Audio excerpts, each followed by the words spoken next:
বাংলায় উগ্রপন্থীদের মরুদ্যান হয়ে গেছে অনুপ্রবেশের জন্য। ভোটার লিস্টে বিদেশি ভোটার লিস্টের নাম এবং ইন্ডিয়ার নাম একই সাথে আছে। আইডি কার্ড, ওদেরও আইডি কার্ড, আমাদেরও আইডি কার্ড। ফলে বাংলার শান্তি বিপন্ন, মানে দেশের শান্তি বিপন্ন, দেশের আভ্যন্তরীণ মানে sovereignty, integrity, security is in question, is in danger. বাংলায় উগ্রপন্থীদের মরুদ্যান হয়ে গেছে অনুপ্রবেশের জন্য।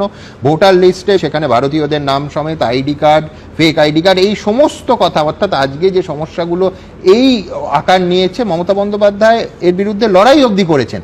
2011 ক্ষমতায় আসার পর একটা আন্দোলন বলো অনুপ্রবেশের বিরুদ্ধে কেন করলো না? অনুপ্রবেশ নিয়ে এটা একটা বিচিত্র রসায়ন দেখবেন যে দল বিরোধী থাকে তারা প্রচুর চিৎকার করে, হইচই করে, নানা কিছু তথ্য প্রমাণ দেয়, কিন্তু সরকারে এলে তারা আর কিছু দেয় না। লক্ষ্য করুন, যখন বামফ্রন্ট সরকার এই রাজ্যে ক্ষমতায় ছিল, বারবার তারা বলতো যে কোনো অনুপ্রবেশ হচ্ছে না, সীমান্ত একেবারে কোনো অনুপ্রবেশ, ভুয়ো রেশন কার্ড উড়িয়ে দিত বামফ্রন্ট সরকারের মন্ত্রীরা।